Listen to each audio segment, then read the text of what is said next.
Pendidikan abad 21 harus dapat membekali peserta didik dengan keterampilan belajar dan berinovasi, keterampilan menggunakan dan memanfaatkan teknologi media informasi, dan kecakapan hidup untuk bekerja dan berkontribusi pada masyarakat. Keterampilan-keterampilan inilah yang dinamakan dengan konsep kecakapan hidup abad 21. Salah satu prasyarat untuk mewujudkan kecakapan hidup abad 21 adalah kemampuan literasi.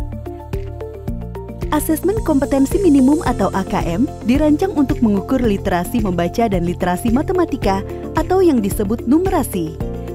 Asesmen literasi membaca bertujuan mengukur kemampuan untuk memahami, menggunakan, mengevaluasi, merefleksikan berbagai jenis teks untuk menyelesaikan masalah dan mengembangkan kapasitas individu sebagai warga Indonesia dan warga dunia agar dapat berkontribusi secara produktif di masyarakat. Sedangkan asesmen numerasi dilaksanakan untuk mengukur kemampuan berpikir menggunakan konsep, prosedur, fakta, dan alat matematika untuk menyelesaikan masalah sehari-hari pada berbagai jenis konteks yang relevan untuk individu sebagai warga negara Indonesia dan dunia. Komponen asesmen literasi membaca dan numerasi dapat dibagi berdasarkan konten, proses kognitif, dan konteks. Berdasarkan konten, asesmen literasi membaca mengujikan beragam teks yang bersifat informasi dan teks fiksi. Sementara asesmen numerasi mengujikan bilangan, geometri dan pengukuran, data dan ketidakpastian, serta aljabar.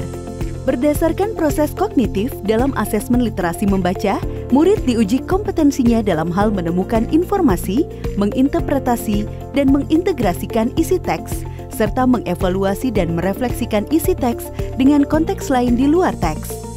Sementara itu, asesmen numerasi melibatkan proses pemahaman konsep, kemampuan penerapan konsep untuk masalah rutin, serta bernalar untuk menyelesaikan masalah non-rutin. Berdasarkan konteks, asesmen literasi dan numerasi yang diujikan kepada murid mengangkat konteks personal, sosial budaya, dan saintifik. Ada beragam bentuk soal dalam AKM. 1. Pilihan ganda. Murid hanya dapat memilih satu jawaban benar dalam satu soal. 2. Pilihan ganda kompleks. Murid dapat memilih lebih dari satu jawaban benar dalam satu soal. 3. Menjodohkan. Murid menjawab dengan cara menarik garis dari satu titik ke titik lainnya yang merupakan pasangan pertanyaan dengan jawabannya. 4. Isian singkat. Murid dapat menjawab berupa bilangan, kata untuk menyebutkan nama benda, tempat, atau jawaban pasti lainnya. 5. Uraian. Murid menjawab soal berupa kalimat-kalimat untuk menjelaskan jawabannya. Asesmen kompetensi minimum dilaksanakan berbasis komputer dan bersifat adaptif, sehingga pertanyaan yang disajikan bergantung pada kemampuan murid. Jika murid dapat menjawab benar, maka selanjutnya dapat diberikan soal yang lebih kompleks.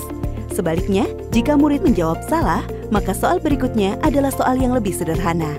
Peserta asesmen kompetensi minimum adalah seluruh satuan pendidikan, baik sekolah, madrasah, maupun satuan pendidikan kesetaraan. Tidak semua murid dapat mengikuti asesmen ini, karena peserta akan dipilih secara acak. Setiap peserta asesmen kompetensi minimum mengerjakan 4 jenis tes, yaitu tes literasi membaca, tes numerasi, survei karakter, dan survei lingkungan belajar. Peserta mengerjakan asesmen selama 2 hari.